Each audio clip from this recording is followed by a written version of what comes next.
Hello friends, smart study with Anil YouTube channel पर आपका स्वागत है। आज के सेशन में हम बात करेंगे 9 और 10 अगस्त 2022 के करंट अफेयर्स के बारे में। तो चलिए शुरू करते हैं आज का सेशन।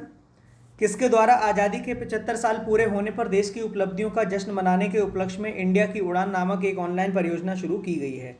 तो इस प्रश्न का सही उत्तर है ऑप्शन सी, गूगल। केंद्रीय संस्कृति एवं पर्यटन मंत्री जी किशन रेड्डी और सांस्कृतिक मंत्रालय तथा गूगल के वरिष्ठ अधिकारियों ने दिल्ली स्थित सुंदर नर्सरी में आयोजित एक समारोह में इसकी आधिकारिक रूप से शुभारंभ किया था। गूगल के बारे में देख लेते हैं। इसके वर्तमान सीईओ कौन है? सुंदर पिचई हैं और स्थापना इसकी 4 सितंबर 1998 को हुई थी और जो मुख्यालय है इसका कैलिफोर्निया में। आगे बढ़ते हैं। किस राज्य के मुख्यमंत्री ने हाल ही में अपने पद से इस्तीफा दे दिया है? तो इस प्रश्न का सही उत्तर है option B, Bihar.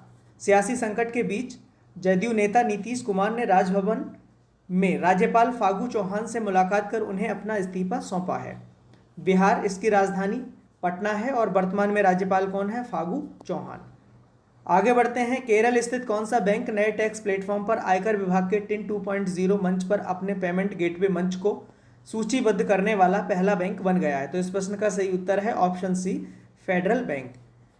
Payment gateway एक एप्लीकेशन है जिसके माध्यम से ऑनलाइन भुगतान प्रक्रिया आसान हो जाती है। टिन 2.0 मंच इस साल 1 जुलाई से शुरू हुआ था। फेडरल बैंक के समूह अध्यक्ष कौन है? हर्ष दुगड़ हैं और आरबीआई गवर्नर कौन है? शक्तिकांत दास। आगे बढ़ते हैं। किस राज्य के मुख्यमंत्री ने उच्च शिक्षा में 100% एनईपी लागू करने की घोषणा की है? तो इस प्रश्न का सही उत्तर है ऑप्शन ए, गोवा।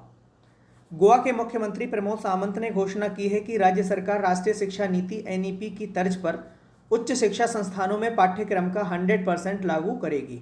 गोवा इसके राज्यपाल कौन है? पीएस श्रीधर पिल्लई और वर्तमान मुख्यमंत्री हैं प्रमोद सावंत।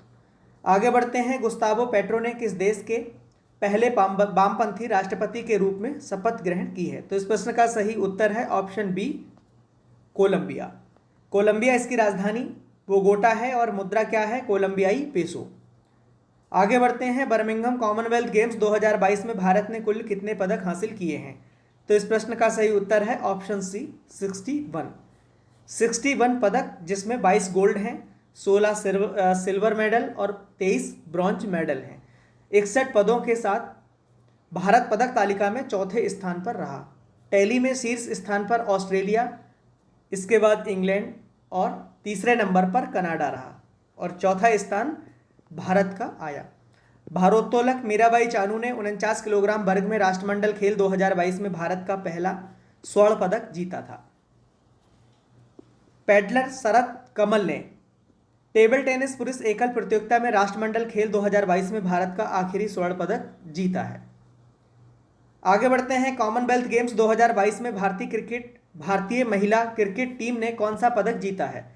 इस प्रश्न का सही उत्तर है ऑप्शन बी, सिल्वर। भारतीय महिला क्रिकेट टीम ने कॉमनवेल्थ गेम्स 2022 के फाइनल में ऑस्ट्रेलिया के हाथों 9 रन से हारकर रजत पदक से संतोष करना पड़ा। आगे बढ़ते हैं। विश्व के स्वदेशी लोगों का अंतर्राष्ट्रीय दिवस कब मनाया जाता है? तो इस प्रश्न का सही उत्तर है ऑप्शन सी, 9 अगस्त। 2022 की थीम पारंपरिक ज्ञान के संरक्षण और प्रसारण में स्वदेशी महिलाओं की भूमिका है। 23 दिसंबर 1994 को यूएनजीए के द्वारा 9 अगस्त को विश्व के स्वदेशी लोगों के अंतर्राष्ट्रीय दिवस के रूप में घोषित किया गया। 9 अगस्त को ही नागासाकी दिवस मनाया जाता है। आगे बढ़ते हैं। राष्ट्रीय भाला फेंक दिवस कब मनाया गया? इस प्रश्न का सही उत्तर है ऑप्शन डी, 7 अगस्त। 7 अगस्त 2022 को दूसरा भाला फेंक दिवस मनाया गया।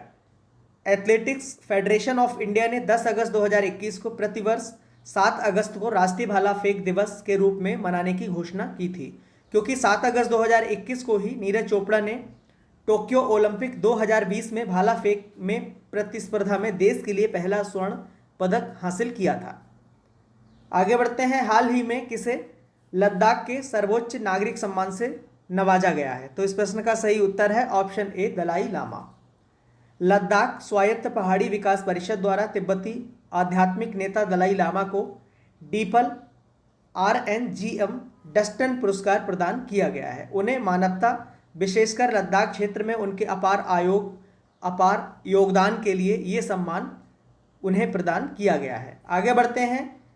CSIR की पहली महिला महानिदेशक कौन बनी है? तो CSIR, तो इस प्रश्न का सही उत्तर है ऑप्शन ए, नल्लाथम्बी कलाईसेल्वी। नल्लाथम्बी कलाईसेल्वी शेखर मांडे की जगह लेंगी। यह वर्तमान में तमिलनाडु में CSIR यानी कि सेंट्रल इलेक्ट्रोकेमिकल रिसर्च इंस्टीट्यूट की डायरेक्टर हैं। CSIR ये भारत का सबसे बड़ा अनुसंधान और विकास संगठन और एक स्वायत्त निकाय है। इसकी स्थापना 26 सितंबर 1942 को की गई। आगे बढ़ते हैं। आसियान के द्वारा किस देश के जनरल को शांति योजना की प्रगति तक बैठकों में भाग लेने से प्रतिबंधित कर दिया गया है? इस प्रश्न का सही उत्तर है ऑप्शन सी, म्यांमार। आसियान देशों के विदेश मंत्रियों ने म्यांमार के शासक जनरल को शांति योजना पर प्रगति होने तक किसी भी बैठक में भाग लेने से मना करने पर सहमति व्यक्त की है। म्यांमार सेना प्रमुख और तख्ता पलट नेता मिन आंग हलिंग द्वारा म्यांमार में फरवरी 2021 में सैन्य तख्ता पलट किया गया था। आसियान के बारे में थोड़ा देख लेते हैं। इसकी स्थापना कब हुई थी?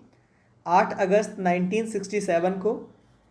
आसियान का जो मुख्यालय है वो जकार्ता इंडोनेशिया में स्थित है। और वर्तमान में आसियान देशों की कुल संख्या कितनी है? 10 हैं। कौन कौन से देश हैं? Myanmar, Thailand, Cambodia, Singapore, Indonesia, Malaysia, Vietnam, Laos, Philippines और बुर्नोई। आगे बढ़ते हैं। मिस इंडिया USA का खिताब किसने जीता है? इस प्रश्न का सही उत्तर है ऑप्शन ए, आर्य वाल्वेकर। वर्जीनिया की अमेरिकन इंडियन आर्य वाल्वेकर ने इस साल मिस इंडिया USA 2022 का खिताब अपने नाम कर लिया है।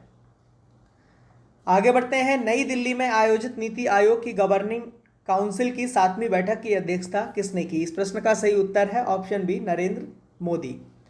बैठक में 3 प्रमुख एजेंडों पर चर्चा हुई है। कौन कौन से एजेंडे हैं? फसल विविधीकरण, राष्ट्रीय शिक्षा नीति का कार्यान्वयन और शहरी शासन।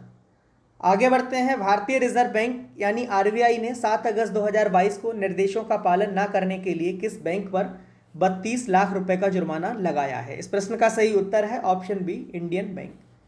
RBI ने धोखाधड़ी के वर्गीकरण और रिपोर्टिंग पर निर्देशों के उल्लंघन के लिए इंडियन बैंक पर 32 लाख रुपए का जुर्माना लगाया है। इसके अतिरिक्त RBI ने क्रेडिट जानकारी जमा करने पर मानदंडों का उल्लंघन के लिए बेंगलुरु स्थित जुपिटर कैपिटल पर भी 82 लाख रुपए का जुर्माना लगाया है।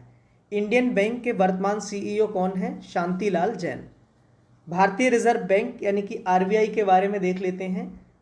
भारतीय रिजर्व बैंक की जो स्थापना है वो भारतीय रिजर्व बैंक अधिनियम 1934 के प्रावधानों के अनुसार 1 अप्रैल 1935 को हुई थी। वर्तमान में शक्तिकांत दास RBI के गवर्नर हैं। शुरुआत में रिजर्व बैंक का जो केंद्रीय कार्यालय था वो कोलकाता में स्थापित किया गया था, जिसको 1937 में स्थायी रूप से मुंबई में स्थानांतरित कर दिया गया। तो आज के लिए बस इतना ही। धन्यवाद।